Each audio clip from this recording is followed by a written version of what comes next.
अस्सलाम वालेकुम students, this is Tahir Tabassum. बेटे आज हम पढ़ने जा रहे हैं लिपिड्स को। लिपिड्स क्या हैं इसके बारे में थोड़ी सी डिस्क्रिप्शन कि बेटे लिपिड्स इस कायनात के अंदर तमाम पौधों और जानदारों के अंदर पाया जाता है। ये वो मैक्रो मॉलिक्यूल है जो बहुत सारे काम सरअंजाम देता है जानदारों की ज़िंदगी के अंदर। लिपिड्स ना हों तो कोई भी जानदार एग्जिस्ट ना कर सके। लिपिड्स क्यों ज़रूरी हैं, लिपिड्स कितनी तरह के होते हैं, लिपिड्स हैं क्या, इस सब कुछ के बारे में आज हम तफसीली तौर पर पढ़ेंगे। तो बेटे सबसे पहले लिपिड्स को डिफ़ाइन कर लेते हैं। लिपिड्स हैं क्या? Lipids are the heterogeneous compound. क्या है बेटे ये? Heterogeneous compounds. हेट्रोजीनियस कंपाउंड्स होते हैं बेटे जो क्या करते हैं, जिनको हम कह सकते हैं कि जो केमिकल डिफरेंट नेचर रखते हो, हैविंग डिफरेंट केमिकल नेचर। अच्छा, इसका बाद नेक्स्ट क्या होगा? और पहले तो हमने कहा है कि हेट्रोजीनियस कंपाउंड्स हैं, जो मतलब इसका क्या है कि डिफरेंट केमिकल कंपोजिशन रखते हैं। फिर related to fatty acids, related to fats या fatty acids, soluble in organic compounds but insoluble in water. ऐसे मॉलिक्यूल जो डिफरेंट केमिकल नेचर रखते हैं, फैट्स से रिलेटेड हैं, फैट्स की तरह के होते हैं, और ऑर्गेनिक कंपाउंड जैसे कि ईथर है, क्लोरोफार्म है, अल्कोहल है, बेंजीन है, इसके अंदर सॉल्युबल है लेकिन वाटर के अंदर सॉल्युबल नहीं है। इनको हम नाम देते हैं बेटे लिपिड्स। अब लिपिड्स जैसे कि आपको पता है, फैट्स, ग्लाइसरॉल, एसाइल ग्लाइसरॉल, उसके बाद वैक्स, टर्पिनाइड्स, स्पिंजोलिपिड्स, ग्लाइकोलिपिड्स, ये बहुत सारी अक़साम होती हैं बेटे किसकी? लिपिड्स की, जो आज हम इंशाअल्लाह डिटेल के साथ पढ़ेंगे। फर्स्ट ऑफ ऑल हम इसकी इम्पोर्टेंस देख लेते हैं बेटे। Importance of lipids. अब इम्पोर्टेंस में क्या आ सकता है बेटा? सबसे पहले तो आप इनको बताएंगे कि ये स्टोरेज के तौर पर इस्तेमाल होते हैं बेटे। मेन स्टोरेज कंपाउंड्स हैं, storage like fats in the body of plants and human और एनिमल्स। फिर बताएंगे बेटा ये हाइड्रोफोबिक हैं।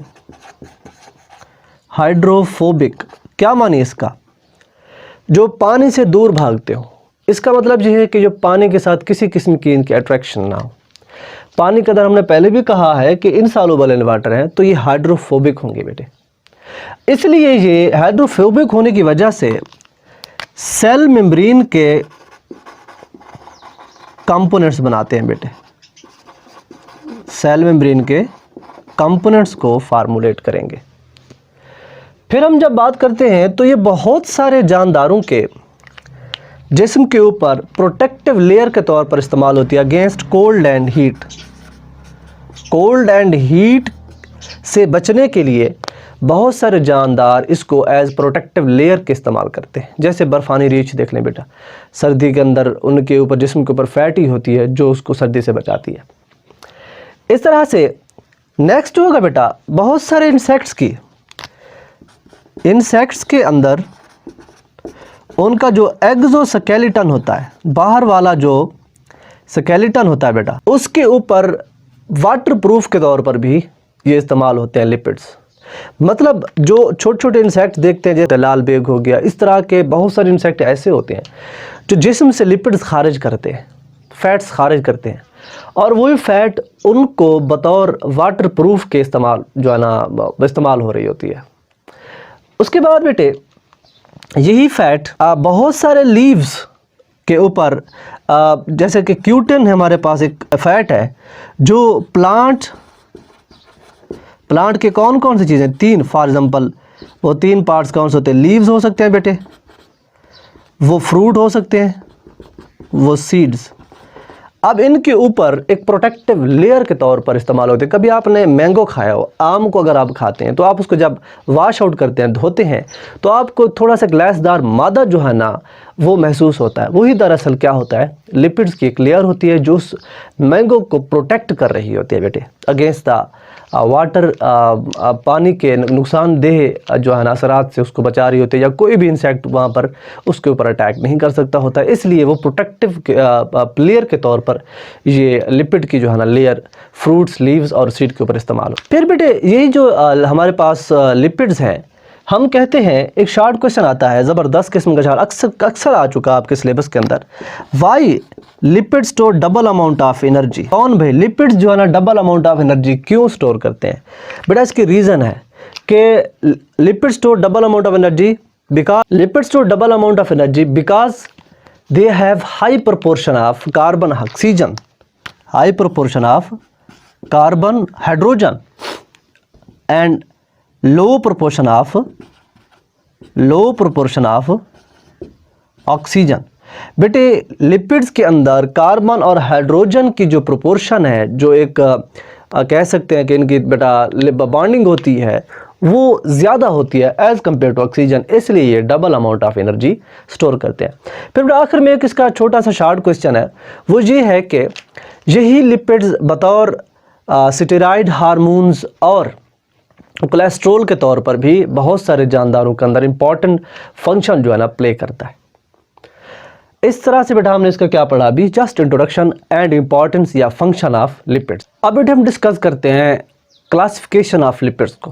क्लासिफिकेशन जब इसकी करते हैं, क्लासिफिकेशन ऑफ लिपिड्स, बेटे याद रखिए लिपिड्स बहुत तरह के होते हैं। पहले भी हमने डिस्कस करा है कि lipids acyl glycerol, waxes, glycolipids, sphingolipids, phospholipids, और उसके बाद आखिर में जब हम पढ़ते हैं वैक्सेस के साथ साथ टर्पेनॉइड्स, जिनके अंदर हार्मोन और स्टेरॉइड को हम डिस्कस करते हैं। पहले जो बेटा इसकी फॉर्म है वो है एसाइल ग्लाइसरॉल। एसाइल ग्लाइसरॉल,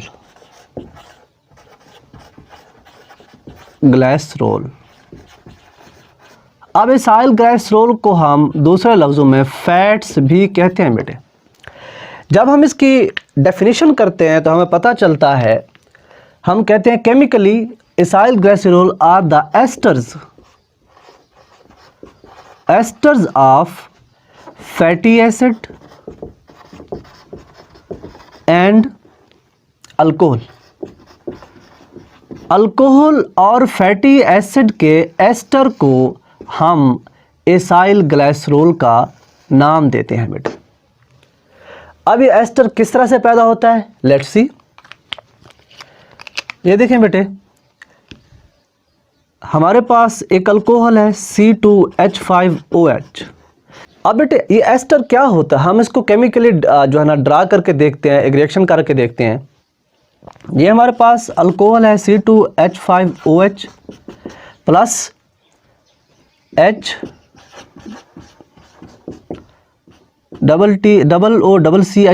जब हम इसको रिएक्ट कराएंगे तो बेटा ये क्या पैदा करेगा का एस्टर, वो एस्टर क्या होगा C2H5OCOCH3 प्लस वाटर। ये हमारे पास एस्टर है बेटा। अब इस एस्टर के अंदर हम इसको नाम दे रहे हैं बेटा कि ये क्या है, एसाइल ग्लाइसरॉल है। ये क्या होगा, एसाइल ग्लाइसरॉल। अब ये दरअसल ट्राइग्लिसराइड होगा बेटा। इसके अंदर जो अल्कोहल है बेटा वो एसाइल ग्लाइसरॉल है, और ये दरअसल है क्या, ट्राइग्लिसराइड है। ये ट्राइग्लिसराइड है बेटा। याद रखिए ये ट्राइग्लिसराइड होते हैं, मोस्ट अबंडेंट एसाइल ग्लाइसरॉल होते हैं इस नेचर के अंदर, अर्थ के अंदर। फिर हम कहते हैं कि ये जो बना किस तरह से, बेटा याद रखिए ये अल्कोहल से OH ग्रुप और एसिटिक एसिड से H, हाइड्रोजन आयन हम लेंगे एसिटिक एसिड से, और हाइड्रोक्सल आयन लेंगे हम अल्कोहल से। ये जाके बनाएगा पानी, और इस तरह से जो है ना हमारे पास एक प्रोडक्ट, फाइनल प्रोडक्ट जो हासिल होती है वो ईस्टर होती है। और ये एस्टर क्या होता है, दरअसल एसाइल ग्लाइसरॉल होता है। फिर जब हम इसकी बेटा मज़ीद इसको एक्सप्लेन करते हैं तो हमें पता चलता है बेटे कि 3 फैटी एसिड्स होंगे। ये देखिए मैं ड्रा कर रहा हूँ 3 fatty acid, C double bond OH and functional group R, C double bond O और OH, C double bond OH and R। ये 3 फैटी एसिड हैं जो एक ग्लाइसरोल के साथ रिएक्ट करेंगे बेटे। जब हम इसको रिएक्ट करवाते हैं तो CH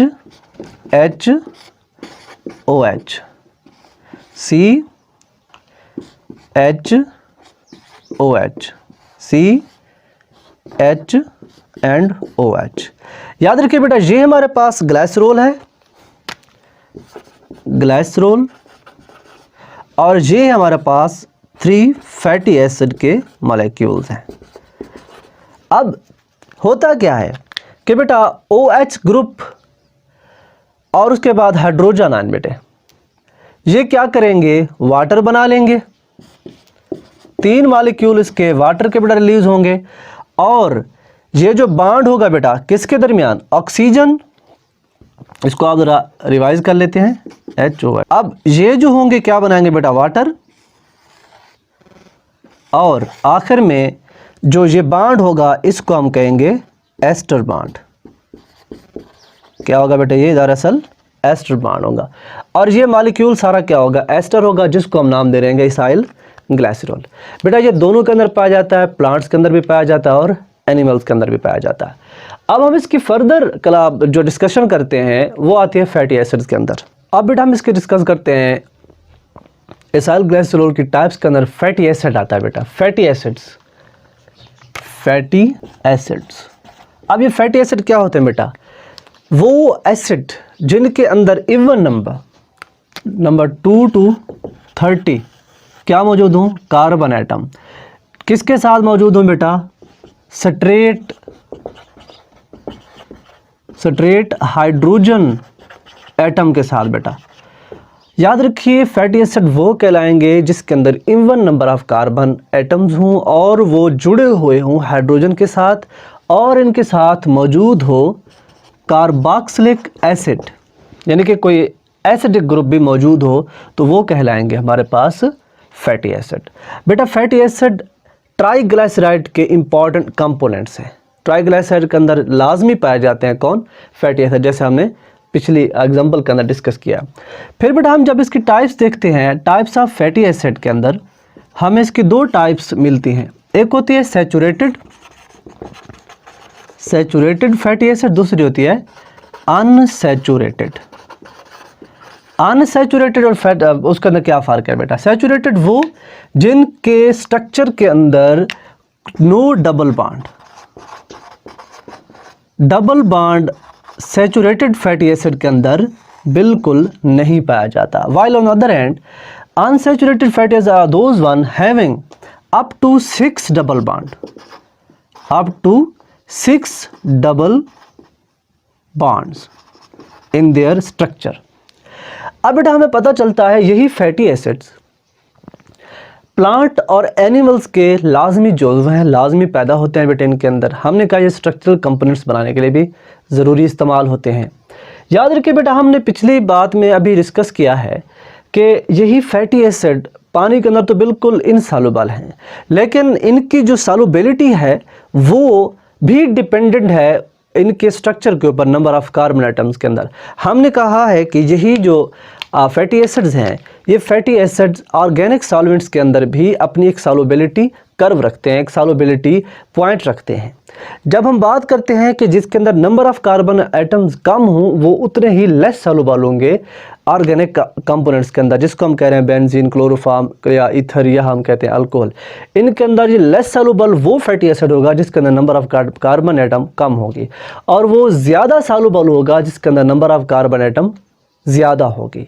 इसी तरह से बेटा अगर हम बात कर लें, एसिटिक एसिड है, ठीक हो गया, एसिटिक एसिड, ईथर, क्लोरोफॉर्म या अपना अल्कोहल, ये सारे ऑर्गेनिक सॉल्वेंट्स हैं, इनके अंदर इसकी सॉल्युबिलिटी कम होगी।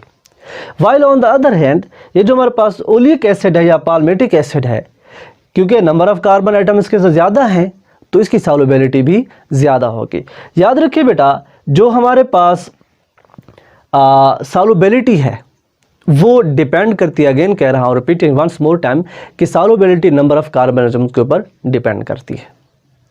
अगर हम देखें कि सैचुरेटेड फैट्स जो हैं वो क्या होते हैं, हमने कहा इनका कोई डबल बॉन्ड नहीं होगा, इसका मतलब एसिटिक एसिड भी क्या होगा, सैचुरेटेड फैटी एसिड में आएगा, ब्यूटारिक एसिड भी सैचुरेटेड फैटी एसिड में आएगा, पाल्मेटिक एसिड भी सैचुरेटेड फैटी एसिड, क्योंकि इनके स्ट्रक्चर के अंदर, स्ट्रेट चेन स्ट्रक्चर के अंदर किसी किस्म का डबल बॉन्ड मौजूद नहीं है। और अगर हम बात करते हैं अनसैचुरेटेड फैटी एसिड की, तो ओलिक एसिड हमारे पास एक ऐसी एग्जांपल है जो 18 कार्बन एटम्स पर मुश्तमिल है। कार्बन नंबर 9 और 10 के दरमियान डबल बॉन्ड आता है बेटे, तो ये क्या होगा, अनसैचुरेटेड फैट होगा बेटे।